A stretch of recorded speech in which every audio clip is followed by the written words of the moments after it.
Welcome into the Behind the Frenzy podcast. I'm your host, Dean Holzwarth, along with my good friend, Andy McDonald. Last one of the football season. It's the truth. We made it through it. Made it through the weekend in Detroit. It was a good one. A little bit easier this year, only having 3 games to cover, which I only covered 2, but obviously you were there for all 3 through the grind. Saturday still had to have been I left around like 5 o'clock after that first game. Yep. Obviously that had to be a little bit longer for you with the delay in between, but it was a little bit longer. It wasn't too bad though. Hudsonville, I think, started maybe around 7:20. okay. So it wasn't too bad. Games were more on time this year, I think I would say, from Yes. what I noticed, so that's Yes. for sure. Games were on time. Let's talk about Byron Center first. Obviously, we were both there on Friday night for that game against Orchard Lake St. Mary's. Mm-hmm. For me, I thought Byron Center was obviously very competitive. Yeah. In that game, they led 13-7 with about 5 minutes left in the half. Yeah. And then they had done, they tried to fake punt. I understand the kind of the thinking there. Let's try to keep this drive going, try to score again, and obviously didn't work, and gave Orchard Lake a short field, and obviously they scored to take the lead 14-13. No, for sure. I mean, I the minute that happened, I kind of went back to earlier in the playoffs when I interviewed Mark and asked him about his kickoff that he said wasn't an intentional onside kick. I mean, he can say what he I do think that was an onside kick on purpose. I think he does like to do a lot of those kind of things, and that if you want to coach like that and you stick with it, there's nothing wrong with it. In that situation, I probably would have punted the ball just because I felt like with the 14, or what was it, 13-7 because they missed an extra point. It was 13-7, yes. 13-7 lead. I feel like they would have pinned them back. They would have had a longer field, and they got the ball coming out of the half. That was like the main thing for me. Mm-hmm. But again, like you said, I do understand the thinking process. He was trying to take advantage of every opportunity he had the ball to take a lead because things were going their way in the first half. And that was one, again, where if it was me, I said it to myself before. I was like, maybe I wouldn't do this here. But ultimately, it wasn't like the reason they lost the game or anything like that. Right. It did give them a touchdown before half, which I did think changed the momentum a lot. But you could also very easily point to that sack fumble to start the second half that kind of really pushed them in a bad position too, because Orchard Lake was able to take over on the 1-2 yard line, something like that. So they were like pretty much already getting a touchdown from that too. So a couple little mistakes, but the way that game started, I mean, you really thought that Byron was going to kind of control it. Yep. But it was really just that, that fake punt, probably the fumble, just little things that didn't go their way that kind of had to go their way if they were going to win this game. Yep. Just didn't fall in their favor. But obviously Byron proved that they're a great team, and they got to where they wanted to get to ultimately.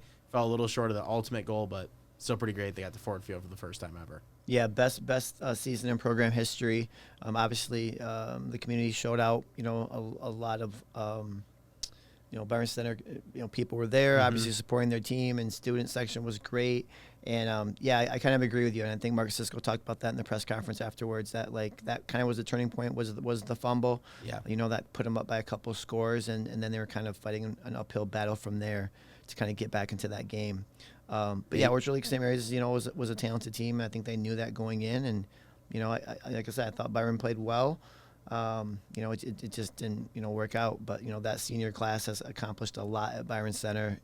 Just the last couple of years, just doing 2 regional championships or 2 district championships in a row, and then the regional championship this year, and making it to Ford Field. So they have a lot to be proud of. Yeah, you could definitely tell Mark got a little emotional there at the end when he was kind of asked about this group and what'll miss the most with the senior class, and it definitely, he knew how much this meant to them to get there and everything. And I mean, he'll never take the credit himself, but he's a big reason they got there too. Like he coached them through those playoffs, and in a couple of games where I think people may have bet against them, they were able to get the job done. So credit to him, credit to Byron Center. Great season, great run. Again, Orchard Lake is one of those teams you run into. They're going to bring it. Obviously, they had a couple down years, but when they're good and they're right, they usually have a lot of talent. So it's a tough matchup for any of our schools from this area usually. But it was good to see them put up the fight that they did and make it a game because, again, it felt like that final score wasn't what the game actually, perceived. It seemed like it was a lot closer than that for the most part. Just couple tough breaks ultimately cost them the game. Yeah, definitely. Hey, real quick, can you hear me? Yeah. Okay. Yeah, I can hear you. I can hear you a little bit. But all right. Yeah, no, you're good. We're just checking here. Just technical stuff here. Okay. Yeah, good. No, you're good. Okay, well then we went out Friday night, had a fun time, got some late dinner downtown Detroit. We had a really nice time, Andy, myself, and Laney. And then we woke up Saturday morning and headed back to Fort Field for Zeeland West. Yeah. And, you know, me and you and Laney talked about this a little bit before the game. Like, everybody was like, you know, MLK is bigger, you know, they got better athletes, this and that. But, like, had they ever faced the Wing T before? You know, that was the question. And obviously, you know, their coach after the game said they hadn't faced a Wing T in 6 years. Yeah. They only had 4 days to prepare for it. And it showed because Zeeland West, you know, really, really ran the ball well. And, you know, that deception that style of offense creates, you know, Keaton Hendricks, 6 touchdowns, state record. You know, he was running all over the place. So Zeeland West did just a great job executing and maintaining their lead throughout. Yeah, no, for sure. I mean, what they were able to do was very, very impressive. Another matchup that I thought would be very tough. And when you maybe look at the size of Detroit MLK, you would have thought they were the bigger team. Maybe they were going to be better just because of that alone. I mean, they looked like they had more physically gifted athletes coming into that game. It doesn't matter. When Shillito can run his offense that well, and when he gets the athletes to do it, it's phenomenal. And I can't believe I'm blanking on the kid's name right now that scored 6 touchdowns. Keaton Hendricks. Keaton Hendricks. Yeah, that's unbelievable to break a record like that. Yeah. And it was really fun to watch. Like, it, again, the whole time going in, and we talked about the whole night before, it was like the key is the Wing T. Like, if that works, they're going to have the toughest time in the world stopping it. Yep. And they had no idea who had the ball. I mean, as cameramen, we faced it all year. Anytime you cover this team, it's impossible. Like, I was shooting up top for both these games, and there were still a couple of plays where I was like, who the heck has the ball? Like, it's tough to figure out sometimes. And if you're a defense that never sees it, I think they said they haven't seen that offense. MLK's coach, I'm blanking on his name right now. But he said that he has not seen the Wing T in like almost 6 years. Yep. So that was a clear advantage, clearly played into Zeeland West's advantage. But again, they have to operate and do all that the correct way for it to work. And they did just that, and it paid off for them. Yeah, you have to run your fakes really, really well, and that deception, and it's just something that John Shillito's been doing forever, right? And basically said after the game, it's like we just did what we do. You know, we don't change anything, and the defense has to react to that. And Zeeland West first state title since 2015. In the age of football where so much changes, I mean, we've seen, like, since I've been a kid, I remember the spread offense was kind of a big thing. Yeah. And now it's if you don't throw, what are you doing? Like, but now some people think in the NFL, like, the running game's coming back, whatever, it is like that. It changes all the time. It's so impressive to see one system just work, like, for this long. I mean, what is it, 5 state titles that he's won? Yep, 5 for 5. They never lost a state title. Unbelievable to get there and be able to, have this kind of an offense and do it. Terrell Patrick is the name of Martin Luther King's head coach. Yes. He was very complimentary of, like, them. He was like, he couldn't say enough about how hard that was to stop and everything else. And he also made sure to mention Keaton Hendricks and how he was happy to see. Obviously, he's not happy to see it happen against his team, but he said that it's awesome that a kid like that, has that much speed, gets to be on display in a state championship game like that. So I'm sure for Keaton Hendricks, he was pretty humble about it afterwards, but I think that's a day he's never going to forget for the rest of his life. Like, oh, no, not at all. And he said he didn't even know about the record until people started coming up to him and yelling at him and stuff like that. The previous record was 5, and he broke it there in the fourth quarter. No, he's very much, when he would score a touchdown, it was like, I'm just going to hand it to the ref, 100%. basically. And then his teammates would, give him a lot of crap and get him to cheer a little bit. But, yeah, he seemed like he was very locked in on just winning that game. And he wasn't going to stop running until they did just that. So yeah, and defense played well again, too. They had just stopped or, only let DeWitt score 20 points the previous week. So their defense played really well too. Yeah, for sure. Then with that offense, I mean, MLK did have chances to, like, make that game a lot closer.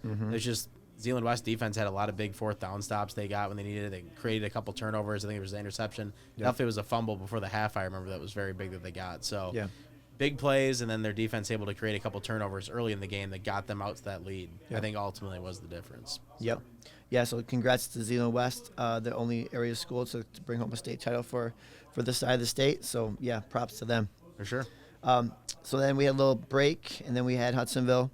I think we knew that it was going to be a tough test for Hudsonville against Cass Tech. Yeah, Cass Tech. Despite having a freshman quarterback, which he looked really, really good. Yes, he did. Obviously he improved from that first game of the year when they lost to Rockford until now. But, he looked really good. And Hudsonville struggled kind of early to stop them and kind of struggled to get a rhythm on offense and some 3-and-outs. And Cass Tech took advantage. And all of a sudden you're looking at it's 14-0. Yeah, I was able to watch a little bit of it. And from what it looked like, I think it was the third touchdown pass that Cass Tech had.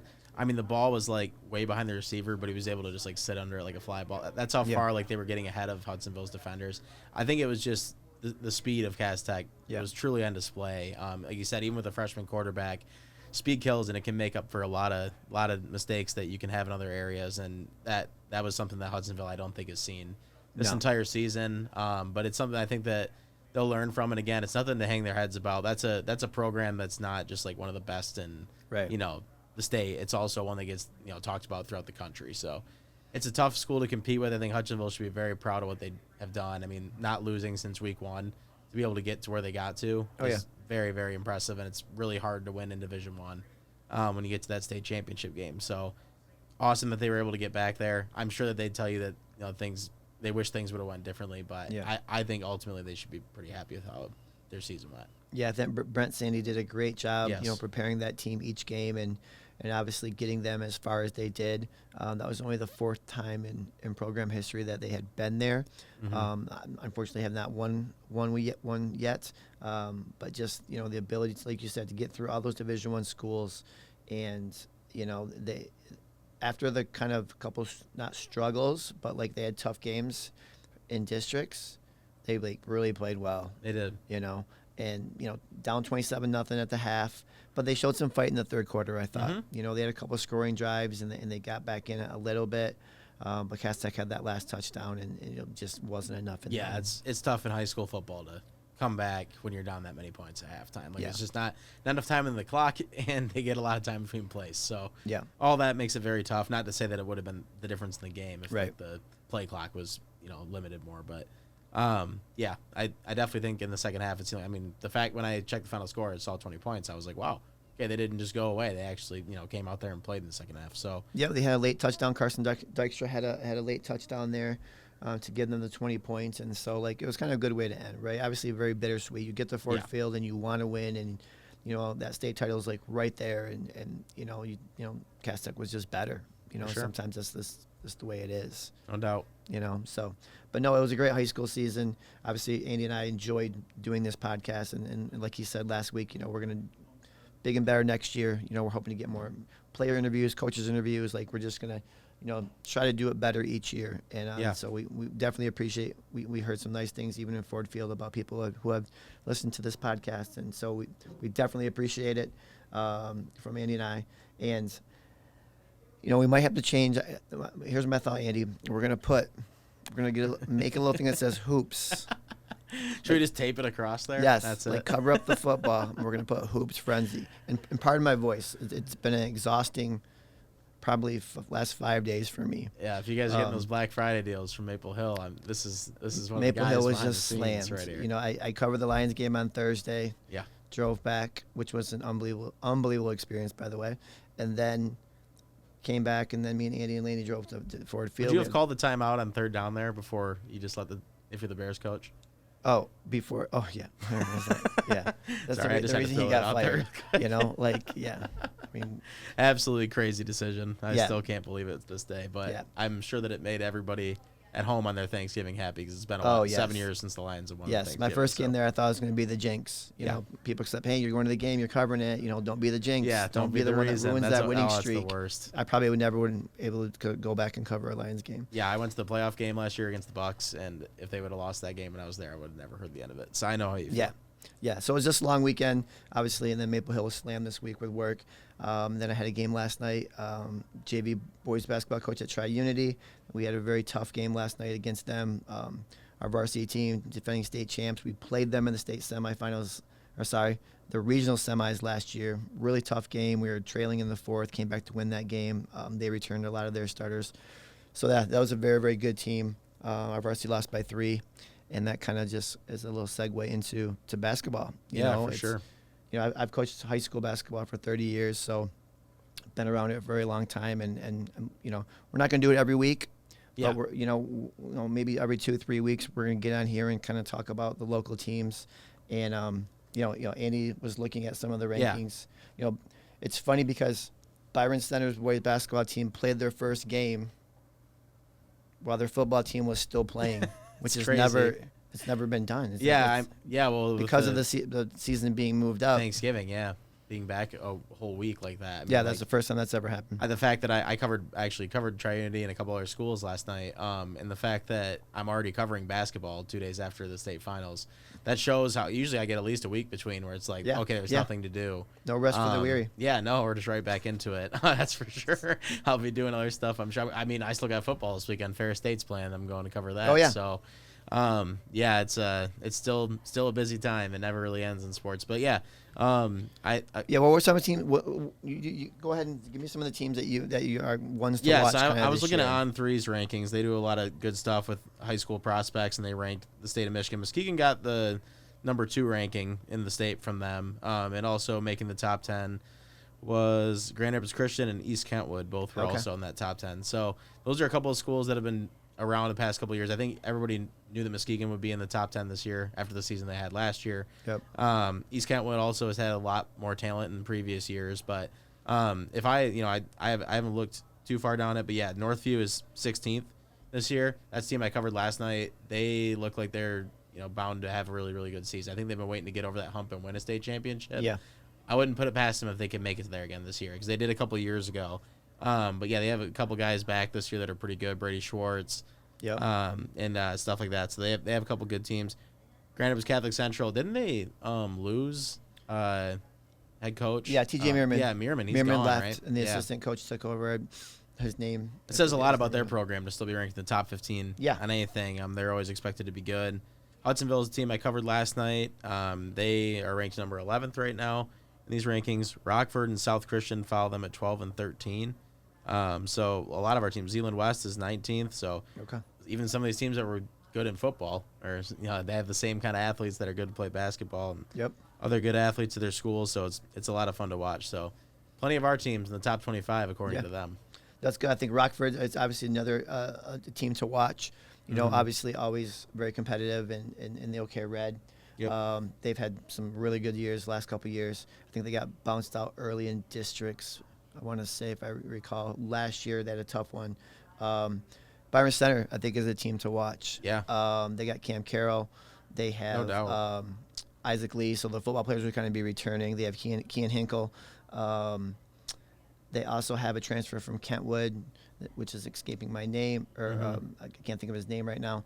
But Byron Center is going to be a tough one too, and they won their first. They're couple. 24th in these rankings, Okay, so they're in there. They won their first couple games. They beat Covenant, and they beat, I think, Hamilton last night.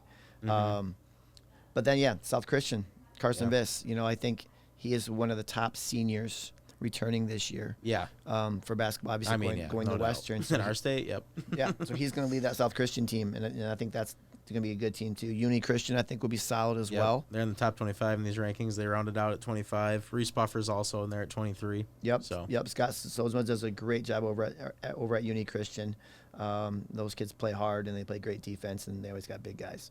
I'm looking forward to talk hoops with Andy this season, and we'll kind of keep you up to date. Like some of the top scorers and who's playing well, and some top matchups coming up. I know in a few weeks we have the Cornerstone tournament. I think for like 2 weeks during break. I think doing something like after the Cornerstone gets done, when a lot of these teams are in action, and we get a little bit more information on who really is the better teams. And it's just like college football. You get these preseason rankings. You find something out. I mean, shoot, at Northview in football, we didn't think that they were going to be that good, and they ended up. I mean, obviously a little early exit in the playoffs, but they still had a really, really good season. So you never know who's going to show up and be better than you expect. So. Yeah, we'll see. So we will obviously be back here in a couple of weeks to talk hoops. Thanks again for joining us, and we'll see you soon. Absolutely. All right, bye.